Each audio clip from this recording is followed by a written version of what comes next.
Hello, all you lovely people, and welcome back to the planet of annoying monkey-type things, creatures that make all these stupid noises, and I just, ugh. We're back on Kashyyyk because we're getting the final star map, and apparently getting into fights. Oh yeah, I didn't go this direction.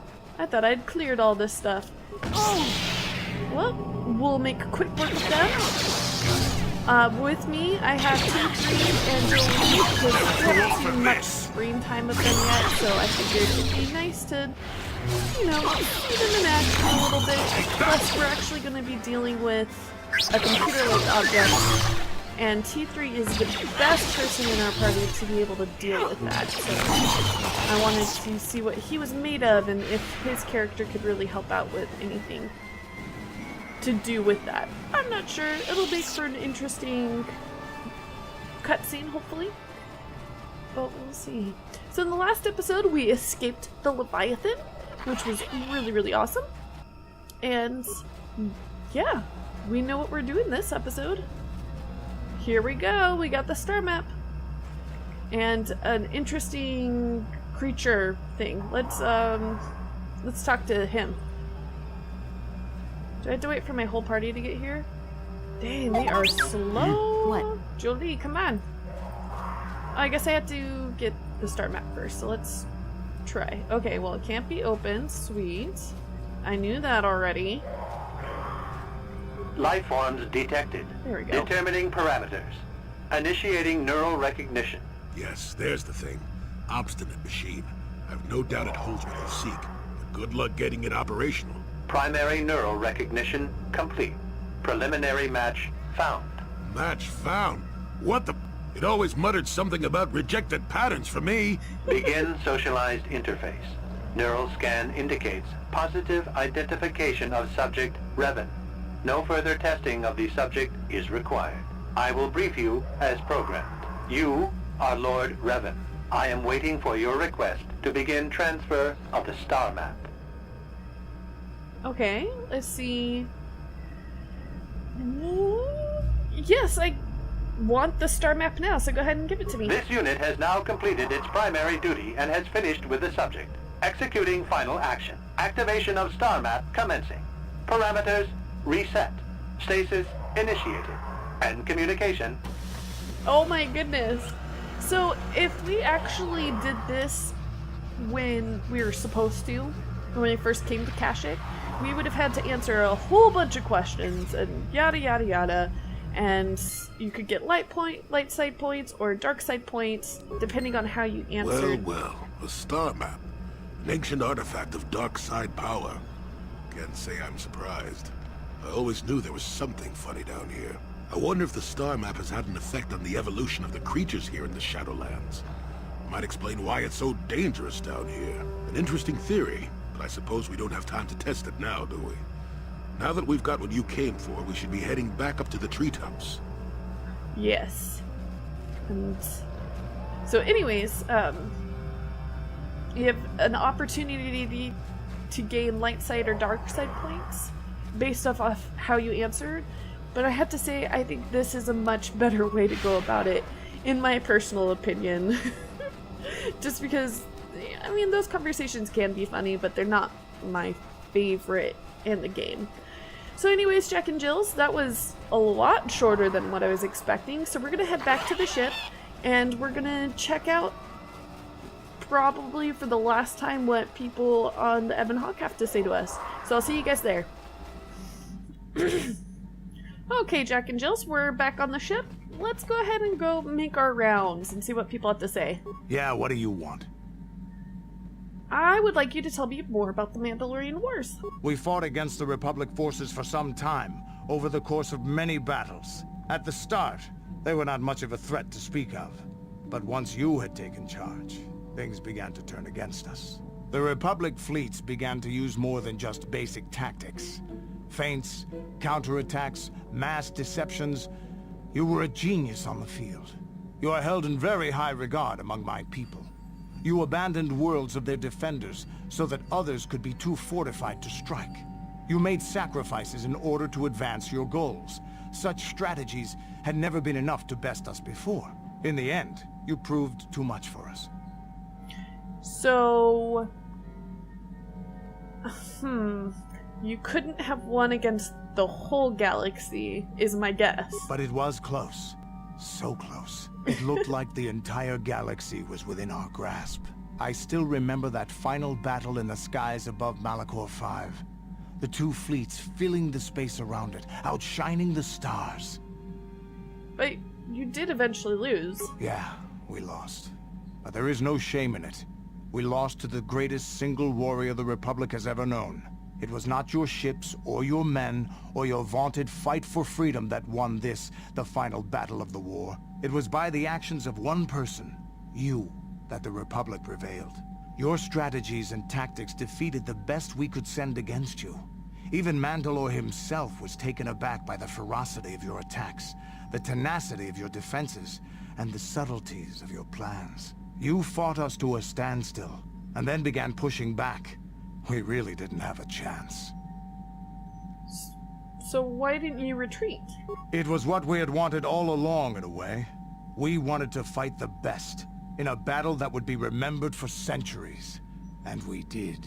And you won. I hold no grudge against you, nor do any of my people. It was the greatest of honors to fight against you, even in defeat. It is even more of an honor to fight beside you now.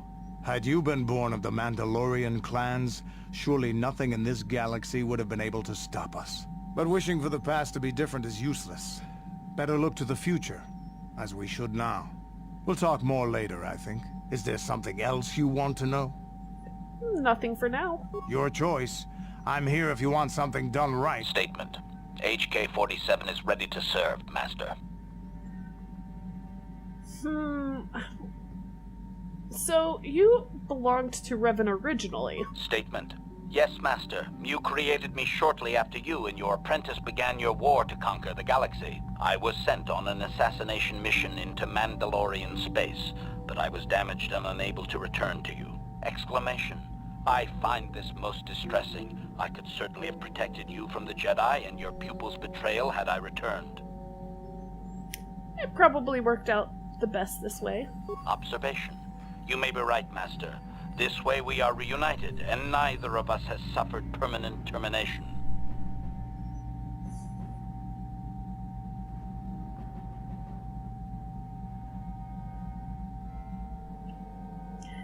Am I very much like the Revan you knew? Observation. You are different in many fundamental ways, Master. You have a concern for life that is unsettling. This cannot solely be caused by memory loss. I do not know how to explain it. Regardless, you do seem to be improved overall from the human I once knew.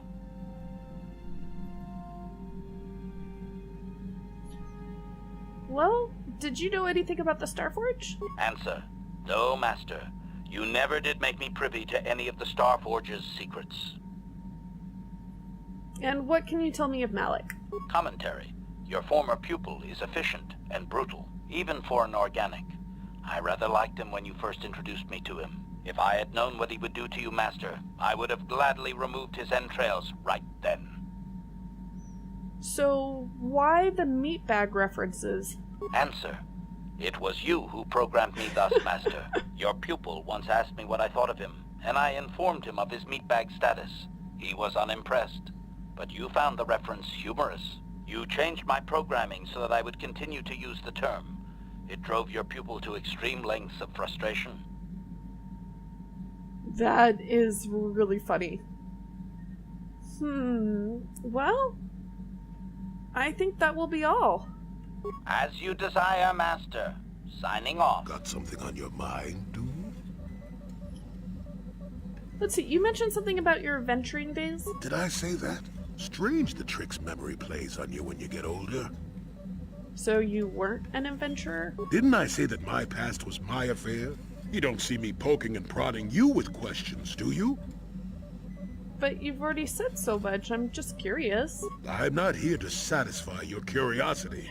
No staring at the old man, that's what the sign says, damn it. Besides, you don't really want to hear about me.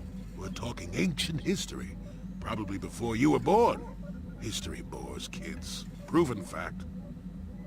Yeah, well, old people love to talk about history. Proven known fact. Oh, fine, fine. Have it your way. Just don't cry about it later. Yes, I was an adventurer. Happy now?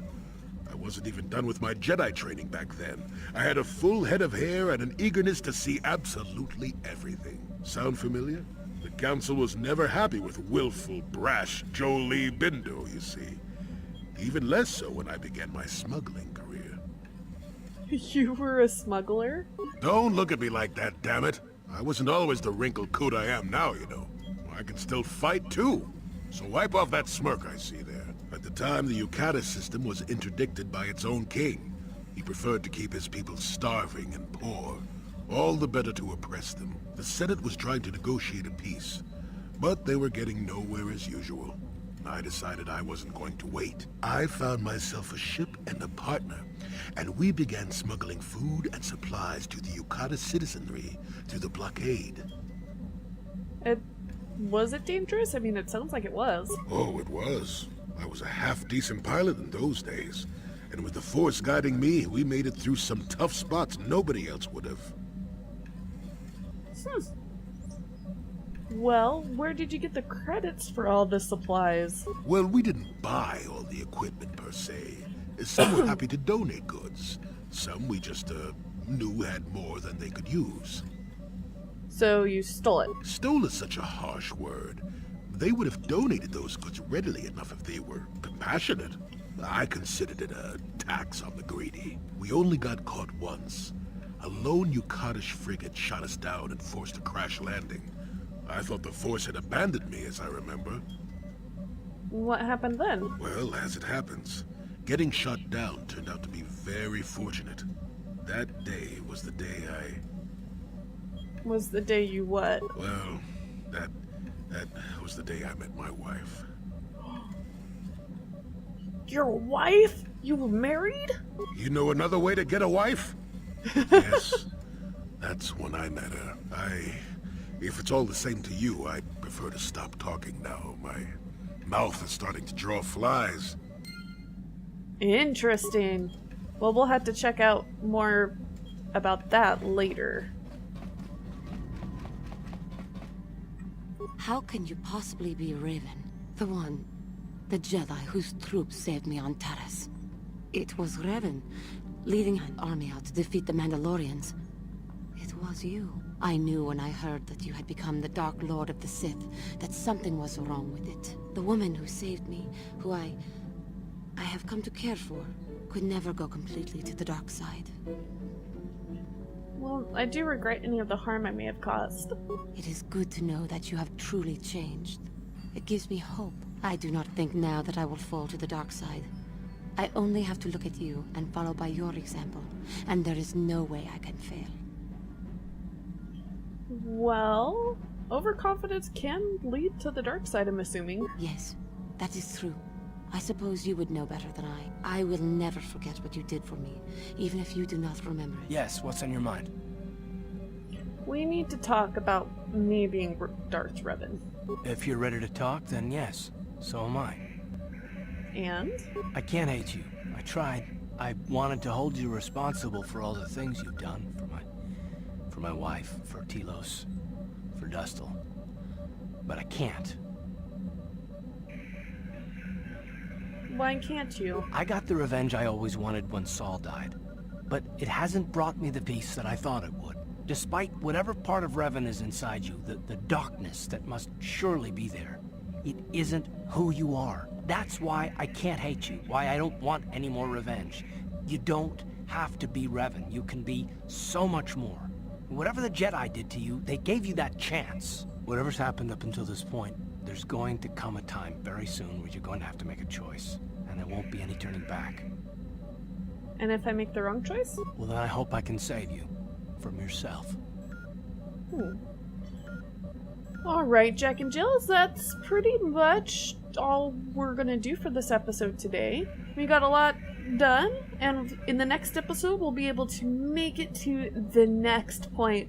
Guys, we are getting so close to the end here. It's super exciting. Yay!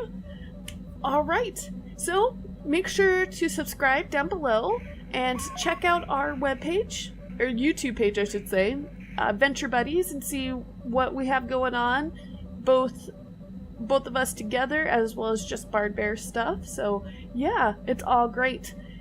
But for now, I'll see you lovely people later. Bye!